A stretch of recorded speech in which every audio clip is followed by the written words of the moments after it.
Welcome to Conversation with Zaki Baruti, with your host, Zaki Baruti. And like always, I want to give a shout out to my biological family. What's happening? To the Universal African Peoples Organization family, what's going on? And to New Life Evangelistic Center family, headed by Reverend Rice. Keep up the great work. And a shout out to our amazing cameraman, Bob. On that note, we're going to have another great show because in studio with me is a young lady who is a writer, poet, of three different books, as well as she has an amazing story of survival. And I'm speaking none other than Miss Cynthia Walker. Welcome to Conversation with Zaki Baruti. Thank you. Cynthia, you know, when I begin all my shows, I always like for the thousands of listeners to know a little bit about the person I'm interviewing. So wherever background you want to share with the audience, would you please? I will. Thank you. I'm Cynthia Walker, as you said. I didn't grow up in St. Louis. I grew up in East St. Louis. However, I've been in St. Louis 35 plus years or so now. And I'm a poet. I was a housewife for many years, and I'm a grandmother of a lot of grandchildren. But the one thing that has brought me out, the personality, the person, is my poetry and writing. Okay, then. So in that spirit, you have written a couple of books that is full of poetry. One is entitled Inspired Lyrical Thoughts of a St. Louis Poet. Then you have one, Unapologetic, More Lyrical Thoughts of a St. Louis Poet. And the third one is Fractured Folks. In Our Reflection Grows... In our imperfection grows our character. I know that's right. What has been the motivation for you to author these books? Well, my first book is a collection of poems that I wrote while I was going through my first of 2 cancer battles. Wow. You had 2 cancer battles? Yes. I'm a stage 4 breast cancer survivor. During that battle in Wait a minute, stage 4, from my understanding, stage 4 is supposed to be kind of like the final stage? It is. You're not expected to survive stage 4 breast cancer. I am blessed that they caught it prior to it spreading. They diagnosed me stage 4 because the tumor was so aggressive, so large, so aggressive, they didn't think I was going to make it. But then after more testing, we discovered it had not spread. We aggressively started treating it. They began to shrink it. We did chemo, radiation, and surgery. I've had a double mastectomy. I wear prosthetics. And I'm lucky to be here. I'm blessed. Wow. It was a year and a half battle. And during that time... At what time frame, if I may ask, in terms of age, by what approximately? 40, I was turning 44 when I found out I had breast cancer. Oh, wow. I know that had to have been devastating upon finding that out. It was. We had just found out a month prior that my husband needed heart surgery. So there was a lot going on, and it was... Wait a minute. You say a month before... A month prior. ...that you received your news, and your husband received news that he needed the mitral and the aortic valve replaced. He was a firefighter. Okay. And had been a Marine. And so just all that he did had weighed on his body over the years. He was 12 years older, so he was a little older when he started experiencing his issues. But yeah, we had just found out he needed heart surgery, and then we found out I had breast cancer. Wow. So in that process of you dealing with treatments is when the idea of writing poetry came to you. Well, yes, Siteman Cancer Center is amazing. They gave me a journal, and I started basically writing Dear God letters. But it wasn't a Dear God, why me kind of thing. It was just more trying to get my thoughts out and process the whole situation without wanting to lay how I was feeling on my husband that was dealing with his issue. And it became poetry. Like I would write and things, I'm like, well, wow, that rhymes. And I'd, write a little more. And so the first book, I had a friend tell me that what I had written helped her through her journey. And so And she was impacted health-wise also? She was going through a lot of things. Some not cancer, but she was going through some things. Okay, psychological. And she said that my words were inspiring. I know that's right. So, did your husband overcome his situation? No, he passed in 2018. So they did the surgery, and he was better for a while, but there was so many other complications that he eventually succumbed to his health issues. Off stage, off the air, that is, you had shared that even dealing with cancer, you had a couple other health issues. Well, later, after the breast cancer, 7 years later, I found out I had kidney cancer and lost a kidney. So if you can say cakewalk and kidney and cancer in the same sentence, that was as easy as it was. They found it early, they took the kidney, and I didn't have to go through treatments again. However, So part of your treatments included chemo, am I right? For the breast cancer. Okay, and what about radiation? For the breast cancer, yes. Okay, you didn't have to do that for the kidney? No. Okay. No. So you just had the operation? I just had the operation to remove the kidney. Wow. But the kidney cancer was so rare that in 2017 when they diagnosed me, there were 100 reported cases of this particular type of kidney cancer, period. I said, you mean in the metro area or in the mid? They said, no, period. So, we go through things. We just have to trust God to bring us through them. Okay, then. So, any other health issues before we get into the? No. Well, you're a walking miracle in the sense. On that note, we're gonna take a break. God loves a cheerful giver. Even though things are really tough right now, you can make a difference in the lives of so many. New Life has been doing this work for 50 years, and we have seen God's gracious goodness through people like you who have participated in this work. There are so many people who are suffering. More people are becoming homeless for the first time with the rising costs of inflation and food and housing and so many other commodities.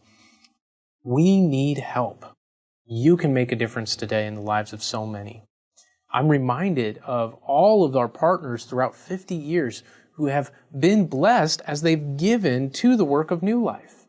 We want you to participate and feel God's blessing working in and through you as you work in this ministry. We need partners like you. We have so many people, and we just give God the glory and the praise. We are thankful for even people like Bernie Hayes and Zaki Baruti and all the work that they do through New Life. If you enjoy their show, give God the glory. We're so thankful that they have been faithful with New Life for so many years. You can make a difference today by giving your tax-deductible gift to P.O. Box 473, St. Louis, Missouri. Or go to newlifeevangelisticcenter.org. Or call to get involved in this incredible work. Many are living in fear today, as Revelation chapter 12, verse 11 is lived out before us with all the different trials, tribulations, pestilence, floods, fires, all these different issues. Revelation 12:11 tells us that Satan is running loose, knowing that his time is short. How do we overcome him? By the blood of the Lamb, the shed blood of Jesus Christ took place on the cross, and the word of our testimony, the word of God develops within us. We get in the Word of God, we see how we can be more than conquerors through Christ who strengthens us. As 2 Corinthians chapter 10 tells us in verse 4 and 5 that we have these divine weapons. And how does this happen? By getting into God's Word and then practicing what Philippians 4:4 tells us. To rejoice in the Lord always. He says, again, I say rejoice, be anxious for nothing, but in everything with prayer and supplication, let your requests be made known to God. Let's put our mind on the things that are above, not on things on earth. You and I can truly be more than conquerors at this very trying time. Don't let fear dominate your life, but let Jesus Christ be your Lord and Savior. Welcome back to Conversation with Zaki Baruti. In studio with me is Cynthia Walker. She's an author of several books of poetry. One being, I'll let you define them. Inspired is a collection of uplifting, encouraging poems that would help anyone going through anything. Okay. My second book, Unapologetic, is just that. It's my unapologetic opinion about a lot of things. It touches subjects that a lot of people don't want to address: adoption, abuse, just a lot of touchy, abortion, just a lot of subjects. Okay, And, so we want to touch upon them from your perspective, but go. What was the third one? Fractured Folks. In our imperfection grows our character, and it's just a collection of poems about people being people and things that we experience and laugh about and love about and losses and just people experiencing being people. All right. Now, for anybody who may want to get a copy of these books, how would they be able to get them? They are available on Amazon. You can always just Google Lyrical Thoughts of a St. Louis Poet. Lyrical Thoughts is my poetic name. And you'll get all my product, and you'll have all contact access to me. Okay, then. Now, have you done any poetry here in the St. Louis area in terms of reading? Because, again, behind the stages, I was asking you, did you know any poetry by heart? And you were sharing. I do not. I do perform, but I don't try to memorize because effects of chemo brain is real. It's real. You know, it makes it difficult to memorize some things, and I'm 55 years old too, so you know, memory starts to go. But keep living. Yeah, but there are some that I'm able to deliver better than others because I perform them more. I perform at Legacy on Del Mar and Union on occasion. Sometimes open mics at various places, including the National Blues Museum downtown. Anywhere I get the opportunity, I try to perform. Okay, I'm then. also at the St. Louis Public Library. My books are there, but I also have a performance coming up May 13th at the Buder Branch Library on Southampton. Okay, then. Now, one book you say is purely for inspiration. And you already shared that it has inspired a couple people, somebody specifically that you know of. In your book, Unapologetic, you were dealing with different critical issues impacting our community. Give me one of the issues that you deal with. Well, I try to address things in a manner where I don't just offer my opinion. I want to be thought-provoking. So I try to look at things from other perspectives. We had an incident here in St. Louis a few years ago where a gentleman was killed in Central West End and his child happened to be in the car. And I was inspired to write about it, but I wrote about it from the perspective of the shooter.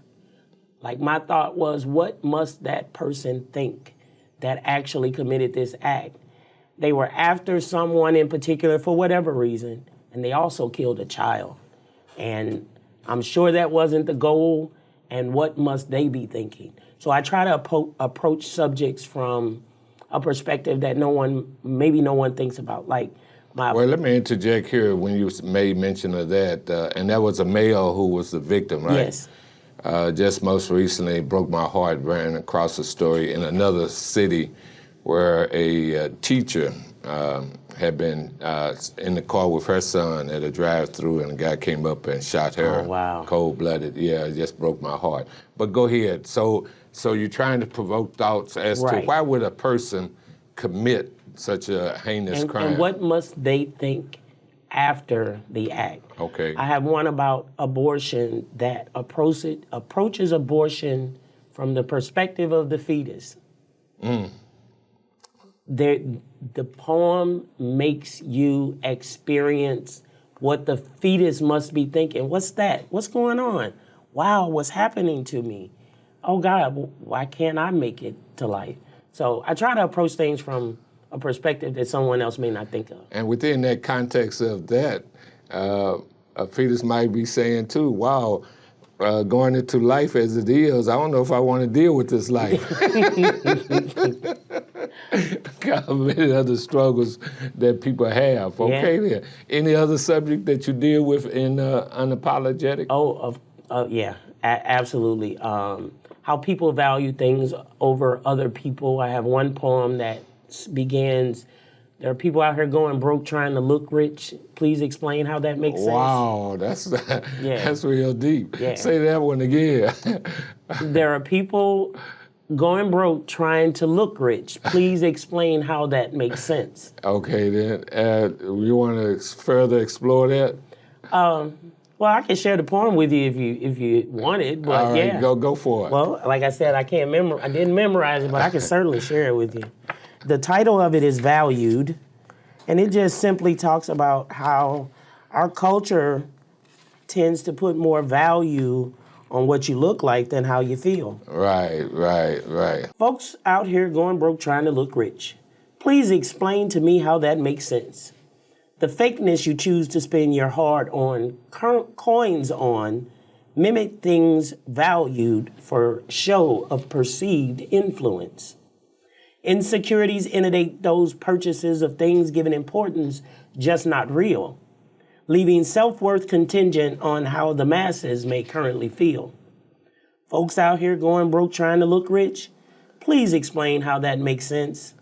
The fakeness you choose to spend your hard-earned coins on only mimic things valued for show of perceived influence. Instead, stand out, be unique and different, bopping your head to your own heart's beat, living your best life like it's golden, with no interest in influence perceived. Hey, right on. And that's a deep piece, though, because you see, and the sadness in terms of our community, how many dollars are spent outside of necessities, and I think that's very appropriate. I appreciate that. Any other poem out of Unapologetic that deals with a social issue? But we'll have to hold on and take a quick break, and we'll come back. I hope you're enjoying the Zaki Baruti show. Now we need your help to get the word out about this community affair program and so many others. Now, how do you do that? Well, you tell folks to turn to 24.2 on their television set, and even family, friends, relatives that live outside of the area, well, get them to put the NLEC TV app on their phones and look it up on their computer. 24 hours of wholesome family programming. So much community programming that you're not getting on other stations right here on NLEC TV. So please spread the word. And while you're doing that, continue to get involved in the work of the New Life Evangelistic Center. So many opportunities awaiting you and your family at this particular time. New Life Evangelistic Center is on the front lines with first responders, directly helping homeless people day after day after day. Behind me are the new headquarters for the New Life Evangelistic Center, along with the studios for NLEC TV or 24.2. You may want to drop by and visit them sometime. This is where we record the Zaki Baruti program at 2428 Woodson Road in Overland, Missouri. New Life Evangelistic Center is offering homeless people so many opportunities to be set free from the cycle of homelessness, has a wide variety of safe houses, and so many women and children are staying there, and they're learning all different kinds of different skills, all kinds of skills here at 2428 Woodson Road. We also have the training centers in New Bloomfield, Missouri, Marshfield, Missouri, the largest daytime walk-in facility, southwestern Missouri, northwestern Arkansas at 806 North Jefferson, in Springfield, Missouri, the worldwide work of the New Life Evangelistic Center in Kakata, India, and then in Lagos, Nigeria, and in Haiti, all over New Life Evangelistic Center trying to help people that are in need. New Life Evangelistic Center receives no city, state, or federal dollars, and we're only able to do this as a result of the prayers and involvement of caring people like you. So please pray for this work, and please partner with the New Life Evangelistic Center so we continue to keep the Zaki Baruti Show and the other community affair programs on the air. Remember, tell everyone you know about it, and go to the NLEC TV app. Welcome back to Conversation with Zaki Baruti. In studio with me is Cynthia Walker, a poet who has written 3 books of poetry, and she has been inspired to write those out of some real heavy health issues. On the other side, we were into your book, Unapologetic. Is there any other issue that you'd like to touch on in terms of poems in this book? I do have a poem about George Floyd. Oh, George Floyd? Yes. Okay, and what is that poem? You'd like to share that poem? I certainly will. It's Okay. titled "I Can't Breathe." I can't. I had the opportunity to go and visit his memorial recently, Okay. and it was amazing. And I shared the poem there with a couple of people. It felt good to know that the people that were listening were as interested as I was because they were there with me, you know. Right. So, Okay. but it's titled I Can't Breathe. And I can't breathe. That's what George Floyd told him. Yet they remain kneeling on his neck. And his family is now forever broken. And arrests have been made, but justice has not been served yet. I try not to speak hypothetically. Easy to say what I would have done if I had been there. But truth is, watching a man being murdered is more than I think my heart could bear. I can't breathe. That's what a dying man told him, yet they ignored his cries for help. Some choose to blame the victim's character like this has not and could not happen to anyone else. Let us review and remember some of the murderous policemen's victims like Freddie Gray, Sandra Bland, Eric Gardner, and young Tamir Rice. In 2018, the world recorded at least 15 unarmed black men being murdered by police officers, yet only 3 were charged and convicted, and we all know that that's not right. They've been killing us since they stole us. I know this brutality is in no way new, but this has become ridiculous, and maybe violence is necessary for the justice laws to be reviewed. I can't breathe. That's not what we're all saying, yet they remain kneeling on our necks. And Floyd's family, along with the rest of the world, is demanding action. And with global unity, maybe justice is what we'll finally get. Oh, that was excellent. And that was done just prior to the trial of the killer cops. Yes. Okay, then that's great. So let me give you... Thank you. Now, Fractured Folks. And what is the subtype? In our imperfections grows our character. In our imperfections. I must say I have some imperfections. We all do. And it either makes you better and helps you build character, or it doesn't make you better and it builds a different kind of character. Okay, then. And so within what, so some of the thoughts that you project in that particular book? Well, it's just about the journey of being people and learning about things. There's a poem about time. There's a poem about being Christian. It's titled, Ain't Nothing Weak About Being Christian. It's just about the things that we go through. Now, on your poem about time, that caught my ear. What are you projecting on that? Well, the time poem explores time. I wanted to know what the definition of the dictionary gave you of time. But time is relative. It changes. It fluctuates with, the daylight savings times, time zones. You could literally leave your home, go into work, and get to work sooner than you left if you work in another time zone. So time is relative, and we all are so wrapped up in the time that we have, but the same 30 minutes might seem like forever for you and could be very quick for me. Right. So time is very relative, Right. and it just explores. And it is relative. I can look from time I was quote unquote real young to where I'm at right now, still young, but relatively. Okay. Right. And it goes. On that note, we'll take one other break. Okay. How I thank God for Zaki Baruti and all the folks that are working with him that have stood with us all these years to get back into 1411 Locust so we can feed the hungry, shelter the homeless, reach out among those that are in need and be a beacon of hope to so many that have lost hope. Seems like all hell's broke loose in downtown St. Louis ever since they shut this building down in April 2017. I mean, they've had to put barricades on Washington Boulevard, bring out more police and everything else. Why? We can be that light. We can be that salt that Christ has called us to be if we'll pray together, work together, and do everything we can now to move forward and get into 1411 Locust. The city has approved our architectural plans. The time for us to move forward at this particular time. We need individuals who will help us make various repairs, people of faith that will pray with us and believe God with us for the resources that we need. We need to stand steadfast and see that the city doesn't give in to the big money interests. And there's a lot of big money interests that putting a lot of pressure for our mayor. You need to pray for our mayor at this particular time, that she'll stand with the poor. There's a lot of pressure on her at this time.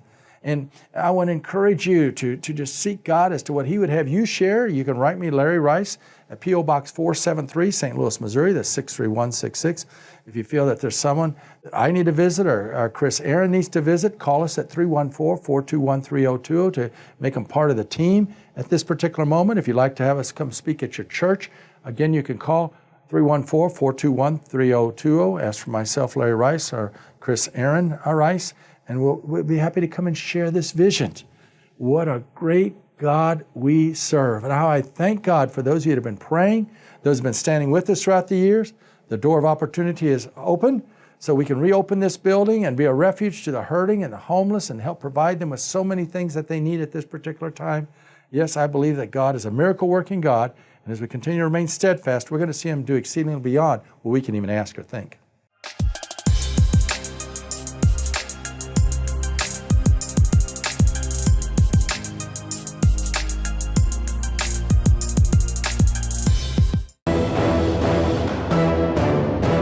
Welcome back to Conversation with Zaki Baruti. I want to have a couple more minutes with Cynthia Walker, an outstanding author of 3 different books, and people can get those books how again? On Amazon, or you can reach out to me by searching Google Lyrical Thoughts, a St. Louis poet.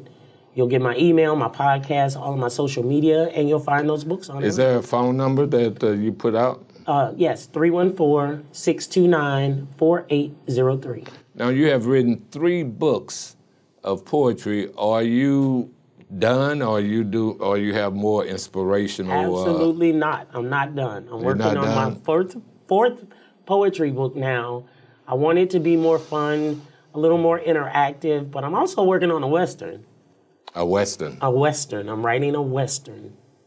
Okay. A Western novel. A Western novel? Yes. Oh, what is the inspiration behind that? A poem that I wrote titled Uncle Jane. There's a culture of women in the Old West that lived as men just for their own safety. And Uncle Jane was a poem that I wrote that everyone wanted to know more about. And so I started writing Uncle Jane's story. Okay, then. And so when is the expected time frame, since we're dealing with time, for your 4th book to hit the shelves? I'm not sure. I'm working on it now. I'll have it out sometime this year. I'm thinking maybe this fall. Okay. I'll have it done because I publish myself. So I'm putting together the book now, then I'll go through the edit process, and then I'll get it out there. And being a self-publisher, is that a time-consuming task, or for anybody who might want to, you inspiring someone to put together a book? It's a lot easier than I thought it would be. I was blessed enough for someone to take interest and teach me how, but it's actually not a difficult task if you're willing to be detail-oriented and make sure that you find others to help you edit. Like, I edit my own, but then I find people that I trust to read it for me and put different eyes on it, because after I've read my own work for so long, I can miss things. And so, yeah, it is time-consuming, but it's fun, and it's not as hard as you may think. So, finally, in terms of sales, how have you done in sales, if I'm... Thus far, and I put out my first book in October of 2020, I've sold approximately 800 copies. Okay, then. All right, so you're on the way to being a bestseller. I'm trying. I'm out hustling. I sell the majority of my books myself. I've maybe sold 200 online through Amazon, but I always have books. I'm like the girl with the old rapper with the mixtape in the trunk. Right. I always have books. So if you see me, you can get them from me, get it signed, and cheaper than what I sell on Amazon for. Okay, then. So, well, I appreciate you sitting in this seat and being part of this conversation. I appreciate you having me. All right. And on that note, as always, to the audience, you need to get involved. We say everybody needs to be part of a progressive organization that speaks truth to power. We say join the Universal African Peoples Organization. And at every election, do 2 things. 1, make sure you register to vote. And secondly, make sure you understand the issues. And then a 3rd thing, get out and vote. On that note, may God bless each and every one of you. And may God continue blessing you. Thank you. You too.